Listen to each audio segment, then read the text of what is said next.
മുംബൈ വിമാനത്താവളത്തിൽ വൻ സ്വർണ്ണവേട്ട. 4.8 കോടി മൂല്യമുള്ള സ്വർണ്ണമാണ് പിടികൂടിയത്. മുട്ടയുടെ രൂപത്തിലുള്ള ക്യാപ്സൂലാക്കിയ നിലയിലാണ് സ്വർണം കടത്തിയത്. സീനാചന്ദ്രൻ മുംബൈയിൽ ജന സുനാഥ പറയും. ഓപ്പറേഷൻ ഗോൾഡൻ ഡ്രോപ്പ് എന്ന പേരിൽ നടത്തിയ പ്രത്യേക ഓപ്പറേഷനിലാണ് ഇപ്പോൾ ഇത്രയും വലിയ സ്വർണം വേട്ട നടന്നിരിക്കുന്നത്. 4.8 കോടി രൂപ മൂല്യം വരുന്ന സ്വർണം പിടികൂടിയിരിക്കുന്നു. വിദേശത്ത് നിന്ന് ഈ സ്വർണം ഒരു മുട്ടയുടെ രൂപത്തിലുള്ള ക്യാപ്സ്യൂൾ ആക്കിയതിനു ശേഷം വിഴുങ്ങി ഇന്ത്യയിലേക്ക് കൊണ്ടുവന്ന് പിന്നീട് എയർപോർട്ടിൽ വെച്ച് അത് എയർപോർട്ടിൽ ജോലി ചെയ്യുന്ന ഒരു ക്ലീനിങ് സ്റ്റാഫിന് കൈമാറുന്നതായിരുന്നു ഈ സംഘത്തിന്റെ രീതി. അങ്ങനെ രഹസ്യ വിവരത്തെ തുടർന്ന് നടത്തിയ അന്വേഷണത്തിലാണ് DRI ഈ ക്ലീനിങ് സ്റ്റാഫിനെ സ്വർണവുമായി പിടികൂടുന്നത്. സ്വർണം വീണ്ടെടുക്കാൻ കഴിഞ്ഞിട്ടുണ്ട്.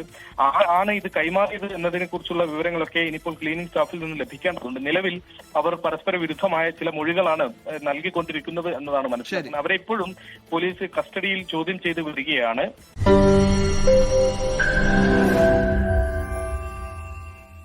ലോകത്തെവിടെയായാലും ഏത് സമയത്തും 24 വാർത്തകളും ഓഗ്മെന്റഡ് റിയാലിറ്റി പാക്കേജുകളും എക്സ്പ്ലെയിനറുകളും വിശദമായി കാണാൻ ഞങ്ങളുടെ യൂട്യൂബ് ചാനൽ നിങ്ങൾക്ക് സബ്സ്ക്രൈബ് ചെയ്യാം.